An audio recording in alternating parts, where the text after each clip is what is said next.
देखिए भगवान की कृपा होती है, जा पर कृपा राम की होई और ता पर कृपा करें सब कोई।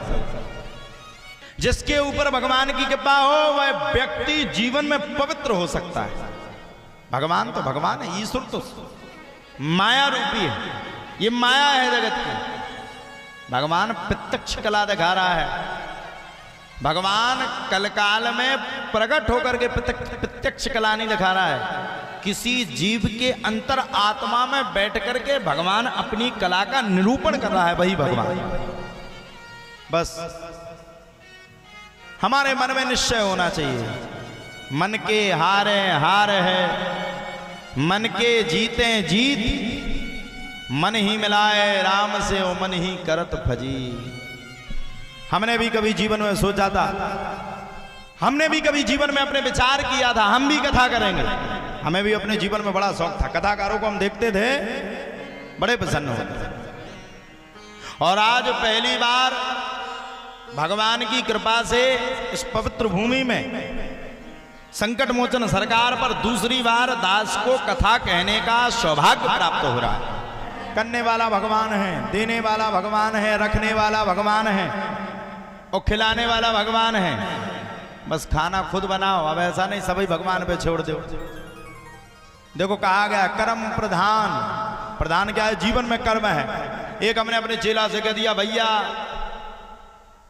भगवान सब कुछ करता है, उसने उसी दिन से काम करना बंद कर दिया। उसकी पत्नी का फोन आया, गुरुजी ये तो कुछ करता ही नहीं, ये तो घर पे बैठा रहता है। हमने फोन लगाया, हमने कहा भैया ये ऐसा काम क्यों? तुम तो बढ़िया नौकरी पे जाते थे, अच्छी जॉब करते थे, घर परिवार में रहते थे, सम्मिलित थे, क्यों छोड़ दिया भैया सब कुछ? बोले गुरुजी आप ही ने तो कहा था देने वाला भगवान है। हमने कहा देने वाला भगवान है तो बोले बस हम अपने घर पे लेट गए चारपाई पे, भगवान ने हमें बना करके। हमने कहा पागल, देगा तो वही, देगा तो वो तभी तुझे जब तू अपने कर्म को सही और भली भांति करे। देखो करने वाला भगवान है, व्यवस्थाएं सब भगवान ने की। अब हम अपने घर में लेट जाए, लेट करके कहें भागवत तो भगवान ही करवा देंगे, हमारी एक पोस्टर लगा दो और पोस्टर के ऊपर हमारी शकल के ऊपर एक बढ़िया माइक लगा दो, हमारी शकल मुंह बोलेगी। ऐसा नहीं हो सकता। कर्म किसको करना पड़ेगा? आपको। और कर्म के पीछे फल देने वाला कौन है? बोले भगवान। यही भगवान की सुदृढ़ और दृढ़ कृपा है, ये भगवान की कृपा है। हमें मानना चाहिए, हमें देखना चाहिए। अब कई आदमी आते, गुरुजी हनुमान जी के सामने आए, ने कछू दिया ही नहीं, हमारे तो 30 पीएससी हो गई, हम तो 30 बार हो गए, 30 मंगलवार कर लिए, कछु होता ही नहीं है, कछु फायदा ही नहीं मिलता है। देखो भैया एक बात ध्यान रखना, वृक्ष जब लगाते हो ना, एक पेड़ को लगाते हो तो उसका भी इंतजार करना पड़ता है। भगवान की कृपा ऐसे नहीं मिलती है। कोई भगवान तुम्हारे बाप का नौकर नहीं है। भगवान की कृपा चाहिए तो बस एक करुणता में खड़े हो जाओ कि जब तुम्हें कृपा करनी हो, दुनिया पर तुम दया करते रहो, एक दिन तुम्हें मेरी याद जरूर आएगी, भगवान जरूर कृपा करेगा। ये भगवान की कृपा। अब बात आई भागवत की, तो सुनिए साहब, भागवत से पवित्र ग्रंथ कोई है नहीं। श्रीमद् भागवतम शास्त्रम कलौ कीर्ण भाषितम। कलकाल में भागवत से पवित्र ग्रंथ ही कोई नहीं बना है। भागवत के आगे सबसे पहले श्री शब्द का प्रयोग किया गया। श्री, श्री मतलब राधा, श्री मतलब ऐश्वर्य और श्री मतलब लक्ष्मी। अच्छा, आप लोगों ने कभी सोचा नहीं, विचार नहीं किया कि भागवत के आगे क्यों श्री शब्द लगा और किसी पुराण के अंदर क्यों नहीं लगा, किसी पुराण के बाहर क्यों नहीं लगा? सुनिए, मैं आप सबको सुनाता हूं। एक बार की बात है, श्री वेदव्यास जी महाराज सरस्वती नदी के तट पर विराजमान होकर के बैठ करके भागवत जी की कथा को लिख रहे थे। वेदव्यास जी महाराज भागवत जी की कथा को निरूपण करके लिख रहे थे। तब भागवत का मात्र नाम था भागवत महापुराण। माता लक्ष्मी प्रकट हो गई। वेदव्यास जी महाराज ने जब माता लक्ष्मी को देखा तो माता लक्ष्मी को देख करके वेदव्यास जी महाराज हाथ जोड़ करके माता लक्ष्मी की प्रार्थना करने लगे। या श्री स्वयं सुकति नाम भवनेश्वर लक्ष्मी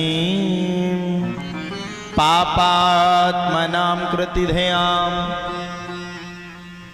हृदयेषु बुद्धिं श्रद्धां सतां कुलजन प्रभवसिलजा ताम त्वाम नताश्म परिपालय देवी विश्वम। माता लक्ष्मी की प्रार्थना करने लगे सब जन बैठ करके। जब माता लक्ष्मी की बैठ करके सभी भक्त प्रार्थना करने लगे, वेदव्यासी महाराज करने लगे। वेदव्यासी ने हाथ जोड़ करके पूछा, हे मां लक्ष्मी क्या बात है, आज तो आप हमारे हम सबको आशीर्वाद देने के लिए आश्रम तक पधार गए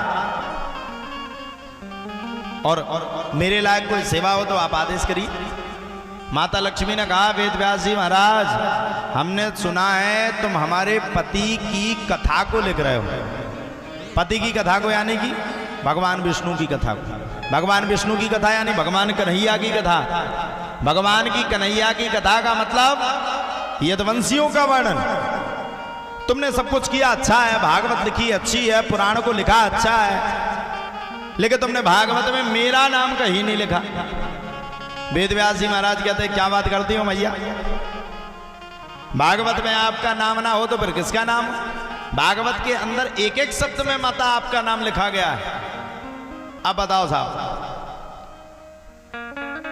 भागवत पहले आती है कि लक्ष्मी पहले आना चाहिए? बताइए,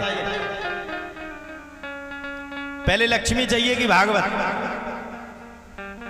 हाँ, अपने यहां कहते हाथ ना मुट्ठी और खुरकुरा उठी, मुट्ठी कहते इसको।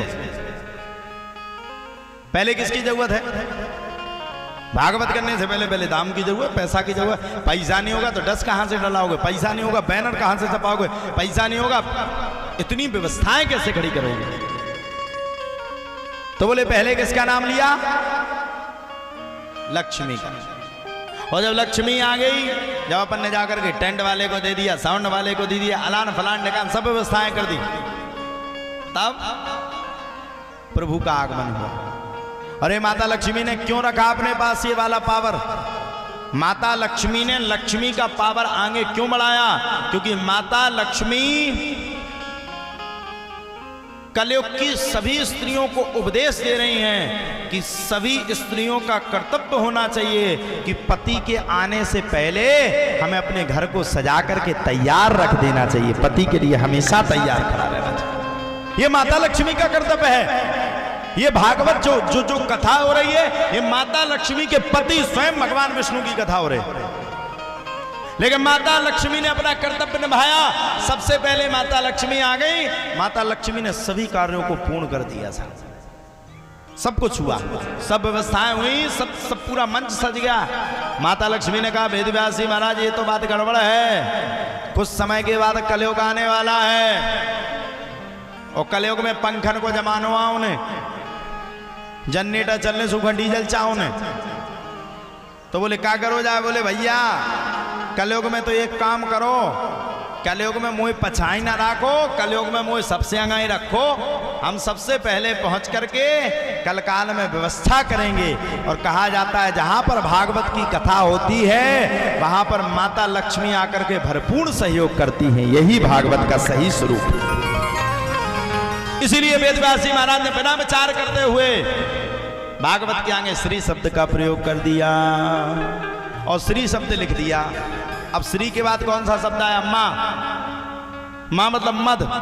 कितना भी घमंडी आदमी हो, कितना भी पैसा वाला आदमी हो, करोड़ों रुपए की प्रॉपर्टी हो, कथा प्रसन्न में आकर के अगर वो विराजमान हो गया तो उसके अंदर की समस्त भय व्याधि दूर हो जाएंगी। कुछ समय के लिए वो सब भूल जाएगा।